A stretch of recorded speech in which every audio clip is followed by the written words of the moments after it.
Importação de equipamentos fotovoltaicos. Suas principais características, custos e oportunidades. Meu nome é Amanda Verjovski e esse é o WMcast, o seu podcast de comércio exterior.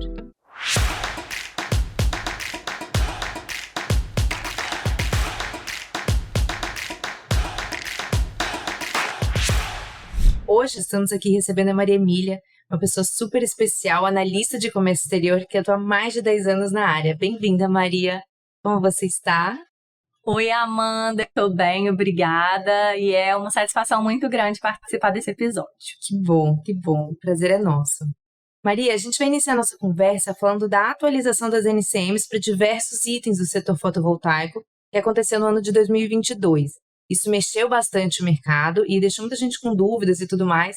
Então, você, expert, conta pra gente um pouquinho, né? Como é que foi essa atualização? Ela é periódica, né? Ela acontece de acordo a cada 5 anos pelo sistema harmonizado. Conta pra gente. Então, as NCMs, elas são um ponto muito importante para a gente que trabalha na área do comércio exterior, porque elas são um guia que define as alíquotas e todos os custos referentes ao processo de importação. Como você mencionou, elas passam por uma atualização com uma certa frequência para que haja uma revisão e de modo que o sistema esteja sempre atualizado, para as classificações estarem sempre, com a melhor atualização.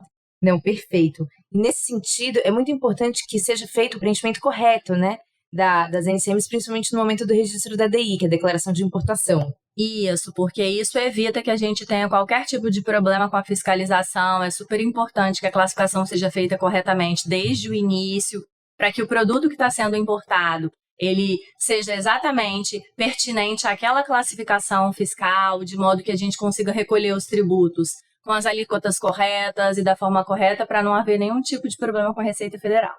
Ótimo. E além da mudança na NCM, a gente viu que houve uma mudança relacionada aos ex-tarifários, né, Maria? Você pode contar para a gente, primeiro, um pouquinho sobre o ex, de que forma ele se aplica e como que afetou o setor fotovoltaico especificamente? Sim, os ex-tarifários, eles são uma exceção tarifária, que significa que é como se o governo ele concedesse um tipo de benefício para que aquelas mercadorias que não tenham similar nacional ou que não consigam atender à demanda, ainda que sejam produzidas nacionalmente, tenham algum incentivo. Então, eles fazem com que a alíquota do imposto seja reduzida.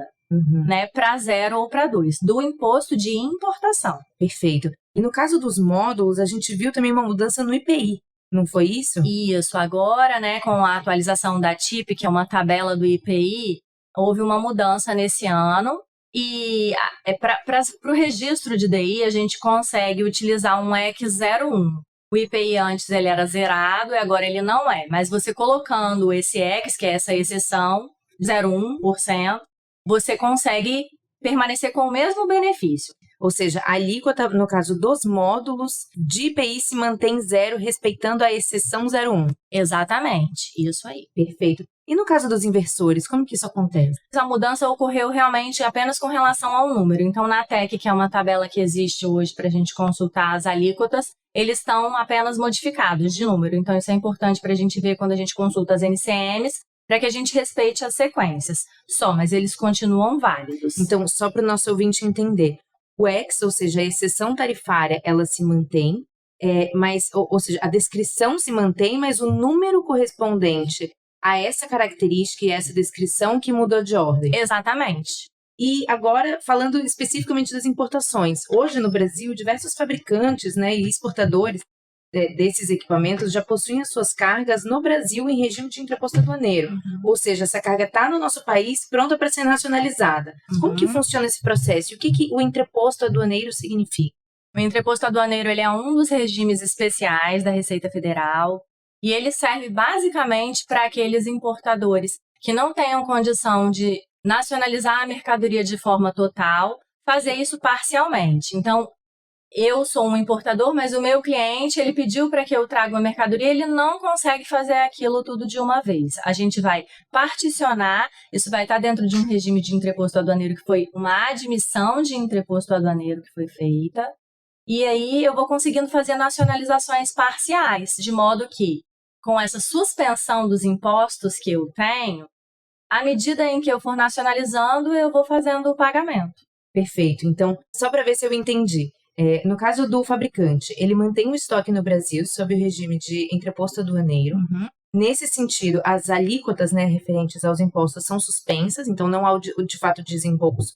E no caso, o comprador final, que é o importador no Brasil, esse importador faz essa nacionalização, eventualmente em lotes menores do que foi de fato importado pelo fabricante, e aí no momento desse desembaraço ele faz o pagamento.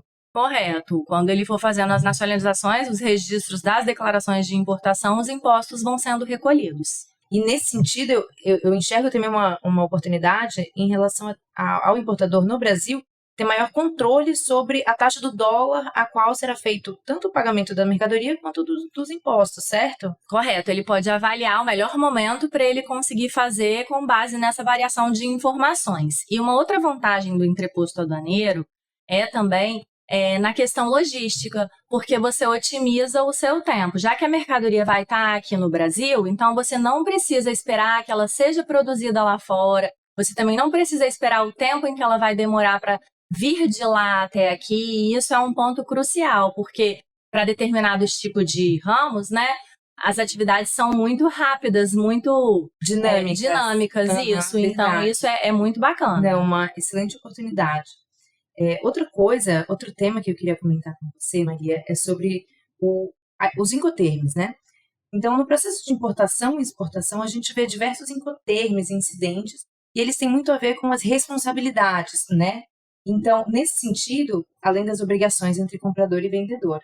Nesse sentido, será que você poderia descrever as principais características e categorias que existem? Sim, os incoterms, eles são os termos internacionais do comércio internacional.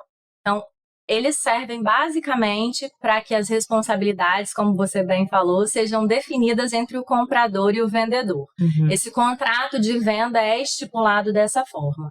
Então, eles são divididos em 4 categorias atualmente, e cada uma atribui maior ou menor responsabilidade para o fornecedor e para o comprador. Por exemplo, os da categoria E, que são de exceção, né, partida, o vendedor ele disponibiliza a mercadoria na fábrica ou nas instalações dele, e o comprador é quem tem que assumir o restante a partir dali. Ou seja, se existe um fabricante, supondo na China, eu tenho que mandar o container direto na fábrica dele e retirar dentro da fábrica dele o item que eu estou importando. Isso, e essa categoria é a que traz menor responsabilidade para quem está vendendo e maior responsabilidade para quem está comprando. Uhum. E nesse sentido é muito importante a gente pensar também na parte do seguro, né, da carga. Isso, uma vez exatamente. que dado que a responsabilidade do importador é maior, há necessidade também do importador estar mais atento a esse tópico. Ponto muito importante, porque é necessário que você tenha uma cobertura, né, de uma seguradora que vai te permitir ter esse respaldo desde lá de fora até aqui. Existe uma categoria F, não existe? Existe. A categoria F é de free, né? Quando o transporte principal ele não vai ser pago pelo exportador. Aí, como exemplo, a gente teria o FCA, o FOB e o FAS. Nesse caso, o exportador ele disponibiliza até, por exemplo, a murada do navio quando é no FOB, que é só para modal marítimo. O FCA, ele é um ecotermo multimodal, ele pode ser usado tanto para embarques marítimos, aéreos ou lacustres, né? Então, a gente vai avaliando de acordo com o que o exportador quer e o que o comprador também quer para adequar em cada um. Já os da categoria C, que são Coastal Carriage, eles dizem que quando o transporte principal ele vai ser pago pelo exportador. Nessa modalidade, a gente teria, por exemplo, o custo e frete, o CIF e o CPT, em que o custo do frete é pago lá fora pelo exportador. Uhum. E aí dali para frente a responsabilidade é de quem está comprando. Ou seja, eu como importadora, a minha responsabilidade começa no porto de destino? Seria isso? Começa no porto de destino, entendi. Exatamente. E o por último, que é da categoria D, que é de delivery, é quando chega. Então a responsabilidade do exportador nesse caso é a maior, porque ele vai cobrir todos os custos, desde a origem até o destino. Então, a gente poderia citar aqui, por exemplo, o DAP, o DAT e o DDP. Nesse sentido, a gente vem observando que os fabricantes de equipamentos fotovoltaicos, a gente falou dos módulos e dos inversores, mas existe também o kit, né, o gerador fotovoltaico, tem os cabos, os conectores, existem diversos equipamentos aí envolvidos. Nesse sentido, a gente enxerga que no caso do entreposto, vem se usando muito o CFR, né, que é justamente para nacionalizar esses bens. Isso, vem se nacionalizando muito com o CFR, mas eles pode se usar também tanto o CIF como o CPT. Por quê? Só esses. Porque na modalidade do entreposto aduaneiro, o frete tem que ter sido pago lá fora, porque o importador ele não vai se preocupar com isso aqui. Como você não sabe quanto tempo essa mercadoria vai ficar entrepostada, então para não haver essa necessidade, quem que vai pagar esse frete, isso já é feito dessa forma. E para o fabricante, existe um prazo que ele pode deixar essa carga entrepostada? Existe. A Receita Federal ela regulamenta que o entreposto aduaneiro seja feito pelo prazo de 1 ano, sendo possível prorrogá-lo por até 2, totalizando 3 anos de entreposto. Normalmente você admite, né, o entreposto aduaneiro em 1 ano, pede a prorrogação no ano seguinte, e aí depois, no último ano, se você precisar pedir para prorrogar novamente, a Receita pode até te pedir algumas informações mais detalhadas, mas é fácil de justificar dizendo que você não conseguiu ainda vender aquela mercadoria. Então, você consegue facilmente essa prorrogação por esse período. Agora, só voltando um pouquinho, quando a gente estava falando de incentivos fiscais, alguns equipamentos do setor de energia fotovoltaica podem ser contemplados com alguns incentivos tributários, além do ex-tarifário, já que não encontramos a produção nacional suficiente. Então, conta pra gente, como que isso pode ser aproveitado no setor? Para módulos, para inversores e para kits, né, para o kit gerador? Normalmente, a gente tem algumas regulamentações, né, referentes aos convênios de ICMS.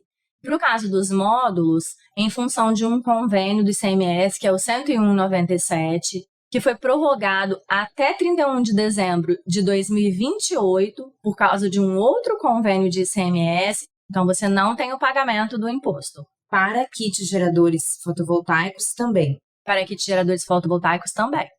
Entendi. Lembrando que a isenção do ICMS é muito diferente do ex-tarifário, certo? Isso, a isenção do ICMS e o ex são duas coisas completamente distintas. E no caso dos inversores? No caso dos inversores, aí você vai depender do estado em que você esteja nacionalizando, né? Porque cada estado tem a sua regulamentação de ICMS e aí você vai fazer o recolhimento condizente com o que aquele regulamento te pedir.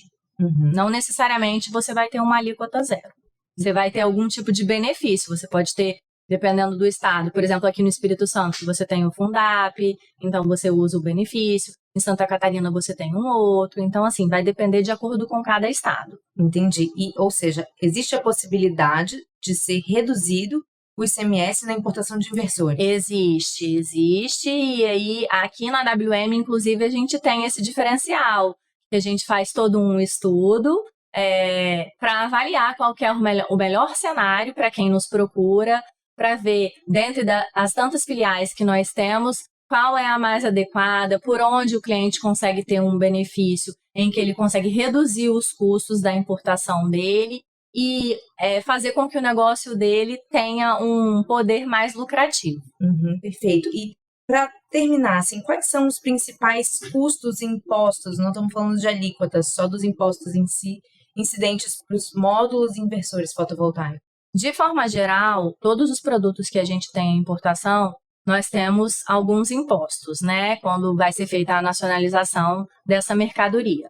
Temos o II, que é o Imposto de Importação, o IPI, que é o Imposto sobre os Produtos Industrializados, o PIS, que é um Programa de Integração Social, a COFINS, que é a Contribuição para Financiamento da Seguridade Social, o ICMS, que é o Imposto sobre a Circulação das Mercadorias, a CID e os direitos antidano. Então, todos esses impostos a gente precisa avaliar no momento que a gente está fazendo uma importação, quais são as alíquotas pertinentes e quais vão incidir ou não naquele processo. E é super importante a gente entender todo esse processo para que num estudo, né, num projeto de importação, a gente já esteja preparado e saiba exatamente o que vai acontecer. Exatamente, né? O estudo ele é super importante e ele vai fazer com que, assim, do início ao fim, se diminua cada vez mais a possibilidade de você ter qualquer tipo de problema, porque você, lá do início, já fazendo a classificação correta, voltando ao que a gente falou lá no início, trazendo com a NCM certa,